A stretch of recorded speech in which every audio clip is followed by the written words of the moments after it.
Nós, seres humanos, temos uma peculiaridade que nos difere das outras espécies. Somos curiosos. Ansiamos pela descoberta ao desconhecido. Queremos saber de onde viemos, para onde vamos. Queremos saber sempre mais e mais. E nesse universo infinito, o que não falta é coisa para ser descoberta. Mas hoje, vamos conversar sobre uma coisa que intriga cientistas de todas as gerações e que é pauta para diversos debates: os buracos negros. Antes de começarmos a falar sobre buracos negros, vamos falar um pouco sobre a gravidade. Reza uma lenda que um dia um homem estava embaixo de uma macieira quando uma maçã cai em sua cabeça. Isso faz com que ele reflita o porquê das coisas sempre serem atraídas para o centro da Terra.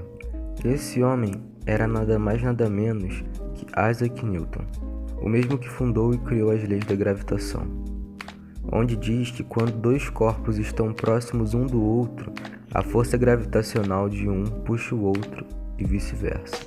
Nessa lei, temos duas propriedades que devemos levar em conta: que quanto maior o objeto, maior será sua força de atração, e que quanto mais próximos os corpos estão, mais intensa será sua atração.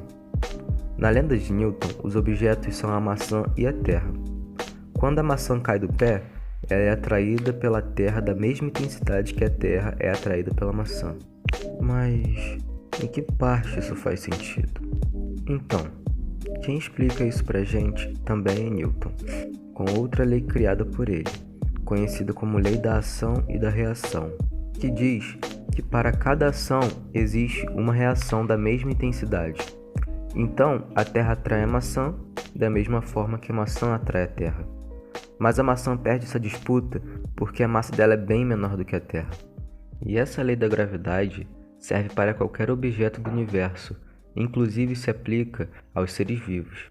Isso mesmo, você está sentado aí porque você tem uma força gravitacional, fazendo com que você seja atraído pelo planeta do mesmo jeito que você atrai o planeta. E isso impede que você flutue por aí. A única diferença é que a sua massa é bem menor em comparação com a da Terra. Bom, depois dessa breve conversa sobre a gravidade e como ela influencia tudo no universo, vamos voltar a falar sobre buracos negros. No ano de 1784, um homem chamado John Michell fez uma previsão peculiar. Michell observou que se uma estrela tivesse 500 vezes mais massa que o Sol, uma lanterna que fosse apontada para cima emitiria luz, iria para cima e depois essa mesma luz seria atraída de volta para essa estrela. Esse corpo celeste seria chamado de estrela negra e não emitiria luz, porque sua velocidade de escape seria tão grande que nem a coisa mais rápida do universo seria capaz de escapar da gravidade dessa estrela. A ideia de Michell de um corpo que não emite luz foi bem revolucionária na época. Lembrando que em 1784, Einstein nem tinha nascido ainda, nós não tínhamos ideia da relatividade. E as equações de Maxwell, que descrevem a luz, ainda não tinham sido publicadas. Não tínhamos nem certeza se a luz era uma partícula ou uma onda. Nos dias atuais, sabemos que Michael estava certo em dizer que existia um corpo que na época ele chamava de estrela negra. Só que ele estava certo por motivos errados. Vamos fazer uma viagem temporal agora. Só 121 anos no tempo, para 1905, quando Einstein publicou uma ideia que seria revolucionária no campo da física: o artigo da relatividade restrita. Ela foi montada basicamente em cima de duas leis. A primeira dizia que as leis da física são iguais para qualquer ponto que você esteja, independente do referencial. Você pode estar com Han Solo viajando próximo da velocidade da luz da Millennium Falcon, ou em casa vendo anime. As leis da física são todas iguais. A segunda lei é talvez a mais importante, e diz que a velocidade da luz é a mesma para todo observador. Essa talvez seja mais difícil de se entender, porque isso significa que se você estiver se movendo a 90% da velocidade da luz e você acender uma lanterna, você irá ver a luz dessa lanterna se propagar na velocidade da luz. Mas se você estiver parado e acender essa mesma lanterna, você veria a luz se propagar na mesma forma. Essas leis tiveram uma consequência enorme. Para a luz ser constante em todos os diferenciais, Isso significa que tanto espaço quanto tempo não podem ser constantes. Um exemplo é que quanto mais rápido você viaja, mais lento o tempo passa para você, e as distâncias se tornam menores.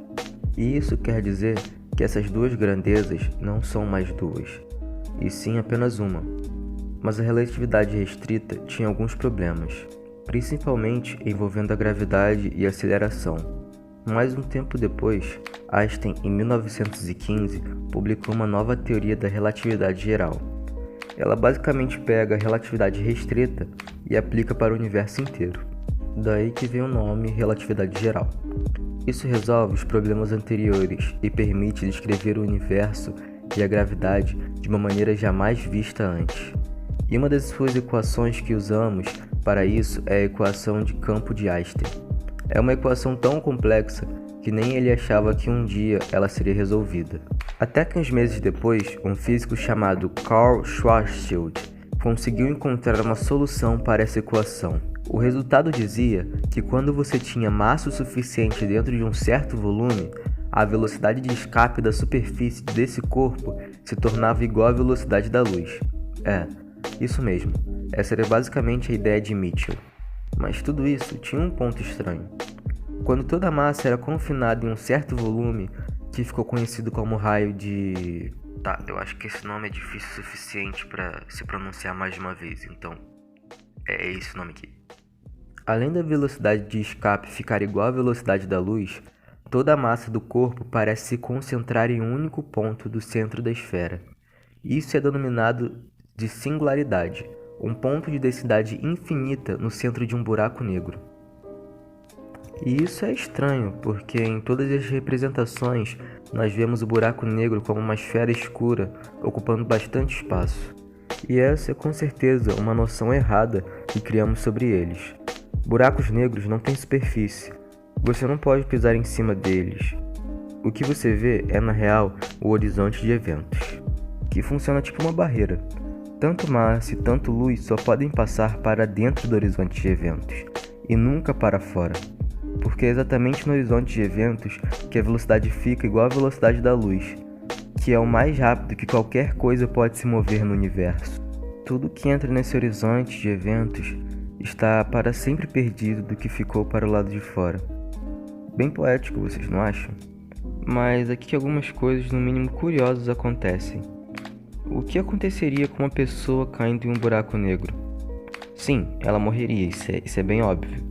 Mas vamos imaginar que por acidente o Deadpool acabasse caindo em um buraco negro. Nós sabemos que ele é imortal. Então, o que aconteceria? Bom, primeiro, para o observador que está a uma distância considerável do buraco negro, veríamos ele cada vez mais lento. Isso se dá pela dilatação do tempo, que ocorre pela alta intensidade do campo gravitacional que envolve o horizonte de eventos.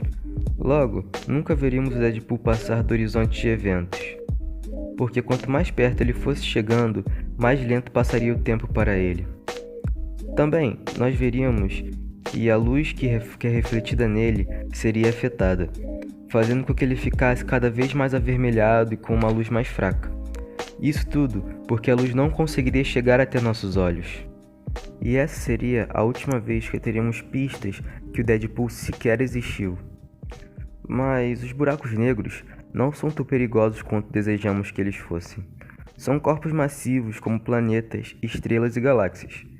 Caso nosso Sol fosse substituído por um buraco negro, orbitaríamos ele do mesmo jeito, com a diferença da luz que era emitida pelo Sol. Um fato que foi muito incrível, não só para os estudos de buracos negros, mas para toda a ciência, foi a primeira foto de um buraco negro. E ela é exatamente o que esperávamos.